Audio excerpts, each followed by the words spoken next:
We tap to pay. We swipe to shop. We Venmo friends for beer. So why are we still jingling coins in our pockets? What's the deeper mystery here? Why do we all agree that this paper in our wallet, the coins in the tip jar, or numbers in our bank app actually means anything at all? Today, we're diving like Scrooge McDuck into three things. When the value of currency is debased, what happens? What fiat currency really is, and why even if money's just made up, your debt still very much exists. And the biggest question of all, why the hell do coins still exist?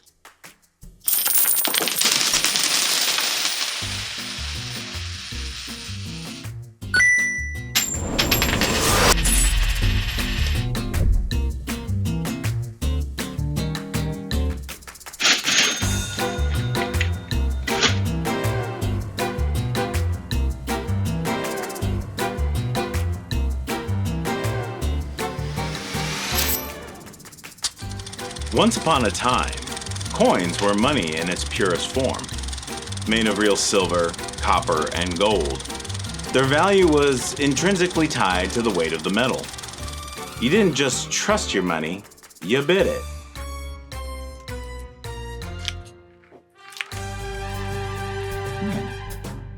You know what date is on this coin? No. 1958. It's been traveling 22 years to get here. And now it's here. And it's either heads or tails. And you have to say, call it. Well, look, I need to know what I stand to win. Everything. Empires realized they could stretch their wealth by mixing in junk metal. This is called debasement. Loss of trust equals loss of power. When people realized their coins were being diluted, same face but less silver, they lost faith in the currency and the government behind it. Merchants demanded more coins for the same goods. Foreign traders stopped accepting local money. Bartering resurged, trust collapsed. Debasement wasn't just economic, it was political self-sabotage. Debasement leads to price inflation. When money buys less, prices rise. If the government keeps debasing, it snowballs into hyperinflation, where currency value crashes. An example of this is in late Roman Empire. The silver denarius started at 95% purity in 211 BC. By 270 AD, less than 2%. The result was runaway inflation, hoarding of real silver, and a massive economic spiral. Debasement often came during or just before imperial decline. But why?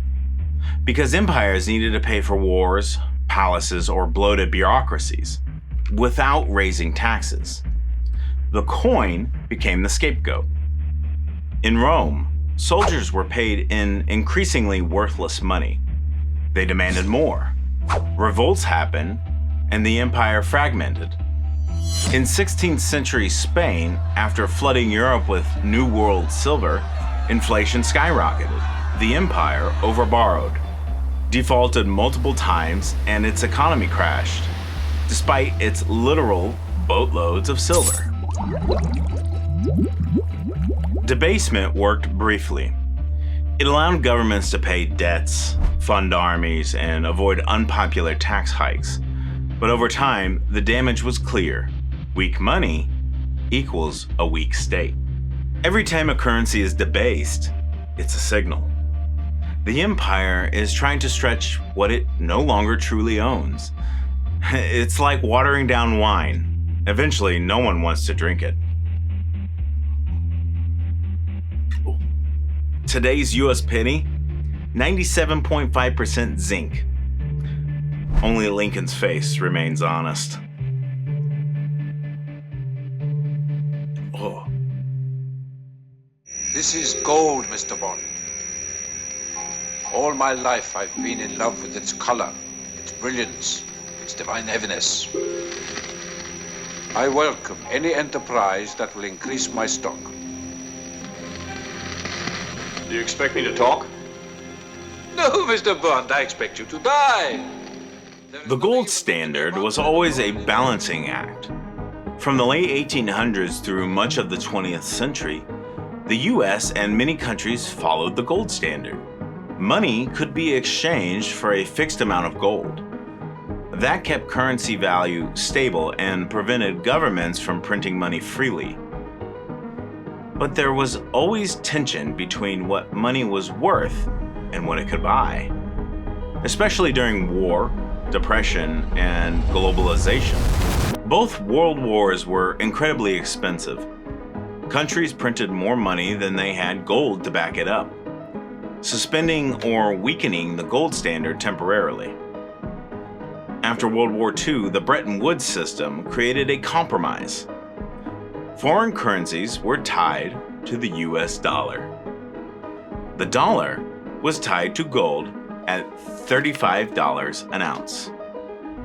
But only foreign central banks could convert dollars into gold, not individuals.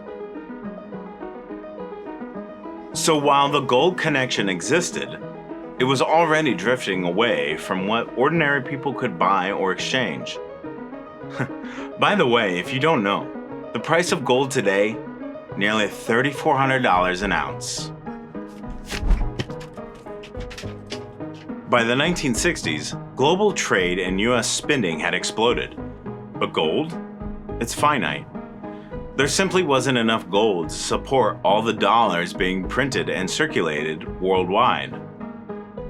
Countries began doubting the US could uphold its promise to convert dollars to gold. Some, like France under de Gaulle, even demanded gold back, and they got it. The dollar's buying power was becoming abstract, even though it was still backed by gold on paper. The US was pouring money into Vietnam, the Cold War, and domestic programs like the Great Society. To fund it all, the government printed more dollars. But you can't do that under a strict gold standard. So the US began devaluing the dollar, eroding its gold peg quietly. By the late 1960s, the illusion that the dollar was tied to gold and that your money had real buying power was already breaking down.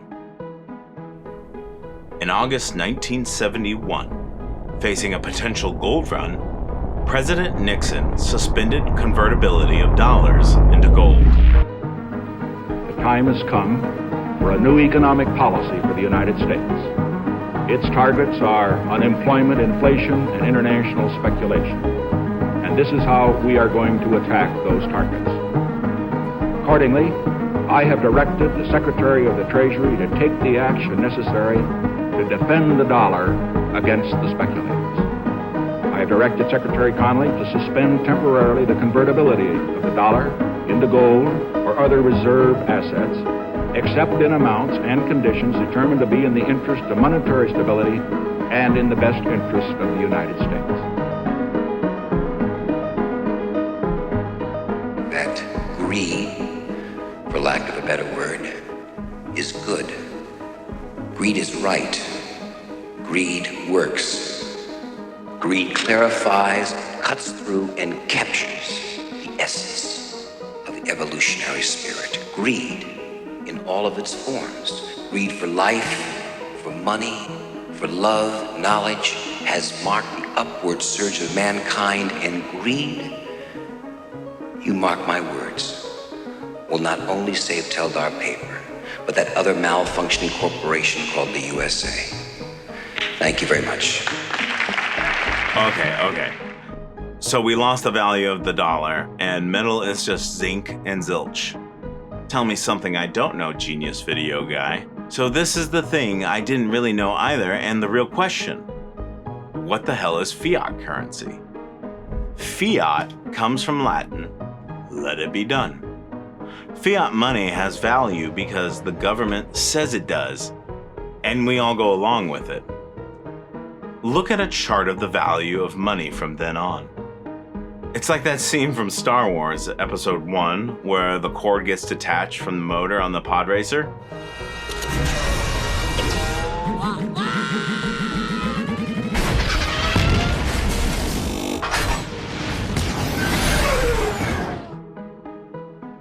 So no gold, no silver, just belief and legal enforcement.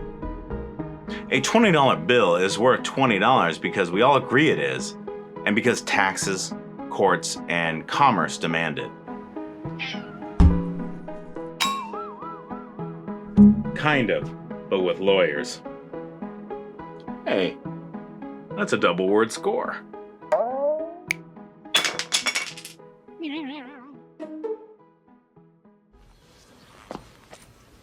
Take this quarter. Go downtown and have a rat gnaw that thing off your face.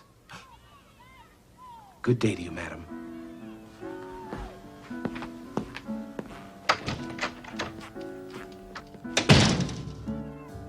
Next. Great question. Here's why we can't just wipe the slate clean. And this is just a few brief reasons. This is not to be the end-all on the topic or that I necessarily believe it. A whole video can be made on this topic, which will be one of the follow-ups. But for the purposes of this video, let's say we can't do it.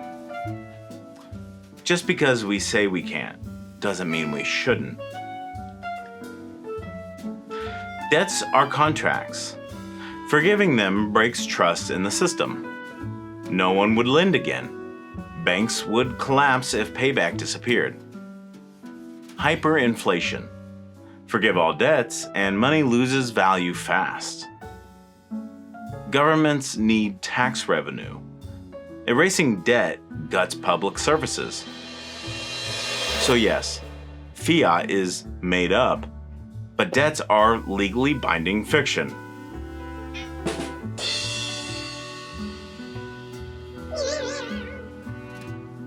Even in ancient times, rulers sometimes held debt jubilees. Full forgiveness. But today's system runs on owing. Debt is power. We're all saddled with debt of some degree. A degree that costs you the weight of a ton of coins. But it's all fake. One area of legislation that will most likely need change. See what I did there? Change, coins. Anyway, heed what I said. The people who hold the debt have made it so that the concentration is so severe, it's strangling the economic system at this point. A point of no return. That means two things. $6. It's like $1 an hour. If everything's digital, why do we still have coins? Psychological pricing. $9.99 feels cheaper than 10. That 1 penny drives the illusion. Old machines. Vending machines, parking meters, laundromats, they still rely on coins. Legal tender laws. Coins are still recognized money. Changing that takes legislation. It costs $3.69 to make 1 penny. In 2024, the Mint lost over $85 million producing them. And most people, they don't spend them. They leave them on the counter or toss them in a jar. In 2025, Congress introduced the Common Sense Act. In order to end the penny production by 2026, round cash transactions to the nearest 5 cents, which will also save taxpayers $56 million per year. Canada, Australia, and New Zealand, they ditched their smallest coins years ago. And they're still functioning. That is fucking crazy. So we live in a world where money has no mass, only momentum. It works because we agree it works.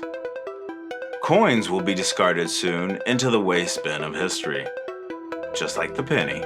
But even when it's fiction, it comes with rules. Rules can be broken. Banks, big business, and governments break those rules all the time. The little guy, he gets pinched. And if you haven't noticed lately, debt has become a huge problem. Are you feeling the squeeze?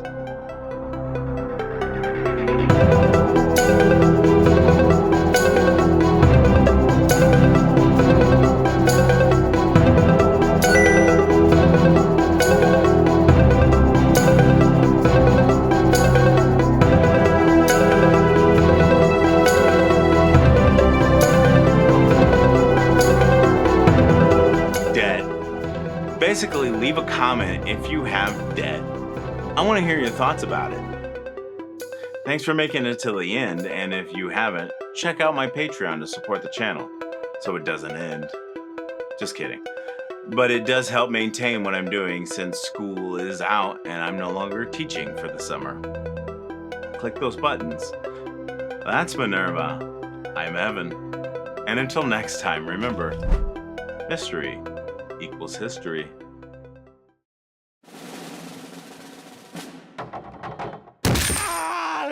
It's not a liquid! It's a great many pieces of solid matter that form a hard floor-like surface! Ah!